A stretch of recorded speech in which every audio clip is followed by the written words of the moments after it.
Tunamalizia na Mheshimiwa Priscus Jacob Tarimo. Mheshimiwa Musa Ramadhan Sima atakuwa mwisho. Mheshimiwa Mwenyekiti, nakushukuru sana kwa nafasi hii na mimi niliyopata kwa ajili ya kuchangia bajeti hii kubwa kabisa ya ofisi ya Rais TAMISEMI. Nianze kwa kumshukuru sana Mheshimiwa Rais kwa miradi mingi sana ambayo sitahitaja hapa ambayo imekuja Moshi mjini. Ninachoweza kusema tu ni kwamba Mheshimiwa Rais kwa Moshi mjini sisi hatumdai. Hata kwenye bajeti hii ninachoomba ni ile ya kujazia juu ya keki, wanasema icing, lakini ambavyo vimeshakuja kule vinatosha kabisa kufanyia kazi, na Mungu ambariki, ampe afya ili tufikie Oktoba na tuweze kumwendoza kwa kura nyingi sana. Mheshimiwa Mwenyekiti, niwapongeze mawaziri na watendaji wote. Nipende tu kusema wengi wametaja timu nyingi, lakini hiyo timu yao hapo ninavyoiona ni kama timu ya Barcelona vipindi viwili tofauti. Kipindi alipokuwepo Messi, Neymar na Suarez, na kipindi hiki ambacho yuko Lamine Yamal, Rafinha pamoja na Lewandowski. Kwa hiyo niwapongeze sana Mheshimiwa Waziri na naibu waziri wote wawili. Mheshimiwa Mwenyekiti, mimi nianze kwa jambo la ushauri. Nianzie kule tulikotoka kwenye upungufu wa watumishi haswa kwenye kada mbalimbali. Ninayo maoni hapa ambayo najua yanaweza kusaidia. Upungufu wa watumishi, kwa mfano nichukulie kada ya watendaji wa mtaa na wakata. Jambo la kwanza ambalo ninaliona mimi, kwa sababu nilishawahi kufanya nao kikao, ni swala la mshahara. Mtu mwenye diploma ambaye ameajiriwa kama mtendaji wa mtaa, mshahara wake ni karibu nusu ya mtu mwenye diploma aliyeajiriwa kwenye kada nyingine. Kwa mfano pale uvuvi, walinipa mfano, unakuta mtu anaanza na 480 kule mtu anaanza na 700 mpaka 900. Kwa nini sasa kunakuwa na upungufu kila mara kwetu kwenye kada zote TAMISEMI? Kwa sababu mishahara iko chini. Watu wanaomba kule, hata kama ana vyeti vingi, unakuta ana masters lakini anaomba kwa kutumia hiki cha diploma ili aingie apate check number. Akishaingia pale anapambana kutafuta maeneo mengine ya kuhamia. Kwa hiyo wenzetu wa utumishi wakiweza kufanya msawazo kwamba mishahara ya kuanzia kama ni diploma waanzie na serikali kiwe kiasi ni hiki kwa wote, hilo kwanza litaanza kupunguza upungufu kule kwenye maeneo yetu haswa kwenye TAMISEMI. Lakini kwa mfano watendaji wa mitaa na watendaji wa kata walikuwa na maombi specific. Nimeona huku mmeongelea masuala ya nyumba zao. Wao wamesema angalau pikipiki kama usafiri wa kuwasaidia kuzunguka kwenye ile mitaa, kwenye vijiji na kwenye kata kama walivyofanyiwa wale wa Wizara ya Kilimo. Lakini eneo lingine ambalo nimeona linaweza kusaidia ni kuona namna ambavyo baada ya muda wale walianzia kwenye kada hiyo wanapata promotion, ikiwepo ni pamoja na teuzi mbalimbali. Kwa hiyo yule mtu anaweza akaamua abaki, lakini asubiri kwamba kuna neema hapo juu. Lakini anapobaki alafu haoni kuna neema, wanakuwa wanaendelea kuomba maeneo mengine, na unajua siku hizo watu wanajisomesha, akipata eneo lingine anaondoka. Kwa hiyo kule tunaendelea kubaki na upungufu.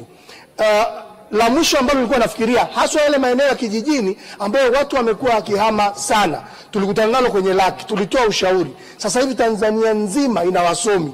Yale maeneo yenye shida sana, watu wanahama sana kwa sababu kuko nyuma kidogo. Tuangalie namna ya kuajiri wenyeji wa kule, kwa sababu sasa hivi watu wenye diploma, degree sasa hivi Tanzania nzima wapo. Inaweza kupunguza ile morali ya kutaka kutoka hapo kwenda sehemu nyingine, kwa sababu ameajiriwa eneo la nyumbani na cost yake ya maisha inaweza ikawa ni ndogo. Kwa hiyo nimeona kwa watumishi nianze na hilo. Kwa hiyo linaweza kutusaidia.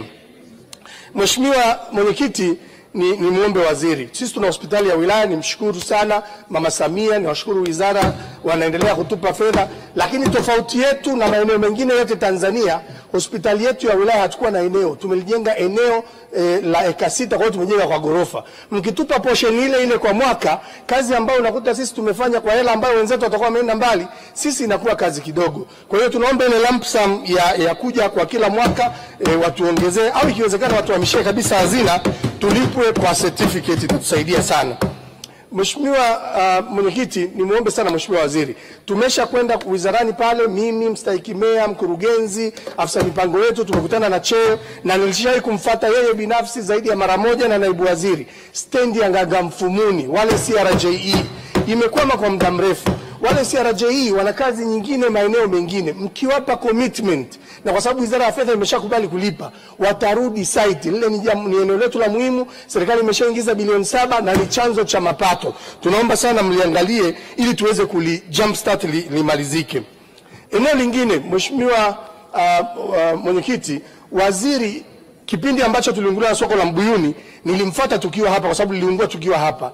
Nikamuomba atusaidie fedha kwa ajili ya kwenda jenga upya lile soko. Akaniahidi kwamba atanipa. Lakini tuliporudi kule, mkurugenzi, mstahiki meya pamoja na madiwani tukajibana.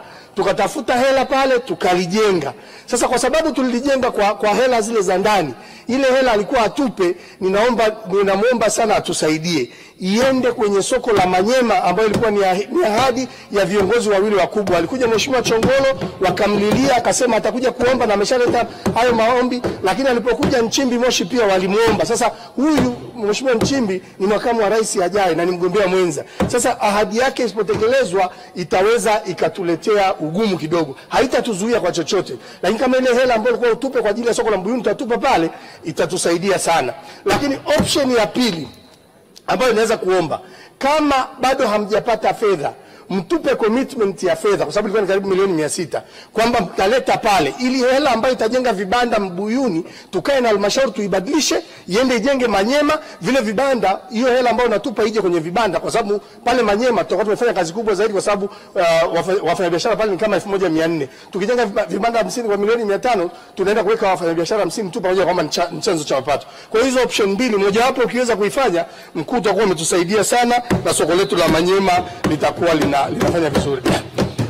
Asubuhi niliuliza swali kuhusiana na barabara ya YMCA KSMC. Mheshimiwa Rais alipokuja kwenye maadhimisho ya miaka 51 ya hospitali ya KSMC, aliomba barabara 2 na alikubali zote, na barabara moja ilikuwa imeshakamilika. Barabara ya kutoka YMCA kwenda KSMC ilikuwa imetengewa fedha. Yalipotokea mafuriko ya El Nino ikaondolewa. Na barabara ile hatuwezi kujenga kwa mapato ya ndani kwa sababu inajengwa kwa double road na itahitaji fedha nyingi. Kwa hiyo tulikuwa tunaomba sana, kama inawezekana, kwa sababu ni ahadi ya rais, basi tutafutie ile hela ili tuijenge. Na tunasema ni muhimu kwa sababu gani?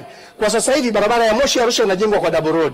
Barabara ya kuingia mjini kuanzia YMCA kwenda roundabout ya NBC inajengwa kwa double road. Kwa hiyo kinakuwa kimebaki kipande hicho cha YMCA KSMC, na barabara ile ni muhimu kwa sababu ina taasisi zaidi ya 10. Ina CCP, ina chuo cha ushirika, ina chuo cha Mwenge, ina Uru Seminari, ina Old Moshi sekondari, ina hospitali ya Kibosho, ina Kibosho Girls, ina Mweka Wildlife College na kadhalika na kadhalika. Ni barabara ya muhimu sana kwetu sisi Moshi mjini. Lingine ambalo wenzangu wengi wameshalitaja ni vile vituo vya afya. Nilikuwa naomba sana vile vituo vya afya vya kimkakati. Mimi Moshi mjini niliomba kwa ajili ya Kiboroloni na nimeshawaambia na wanasubiri, na Kiboroloni ni eneo lenye watu wengi. Ninaomba sana mlifanyie hima ili tuipate ile kituo cha afya kile Kiboroloni. Lakini upande wa vile vituo vya afya vya mapato ya ndani, naomba mtusaidie vikamilike kwa haraka, kwa sababu sisi tunaenda kujenga kule kwenye kata ya Msaranga pale Mandaka. Mheshimiwa mwenyekiti, lipo swala la muda mrefu na nimeona kwenye ukurasa 119 kuhusiana na majiji.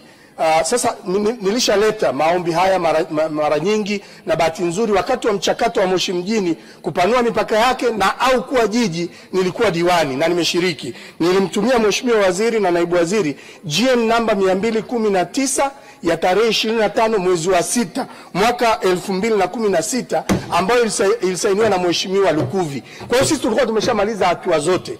Hatua ile ilisimamishwa. Tunaomba sasa turejeshewe. Mheshimiwa, mimi ninavyoomba hili, Moshi mjini hatuombi kwa ajili ya prestige. Makaburi yamejaa, hatuna mahali pa kuweka makaburi mengine. Madampo yamejaa, tumeenda kununua Moshi vijijini zaidi ya kilomita 16. Hatuna maeneo ya uwekezaji, tuna uhitaji huo sana. Naomba sana Mheshimiwa Mchengerwa, ili la Moshi kuwa jiji na kupanua kwenye ile mipaka ambayo tumeshamaliza hatua zote, utupe baraka tulikamilishe. La mwisho kabisa Mheshimiwa mwenyekiti, ni kuhusiana na ushauri kwa TARURA.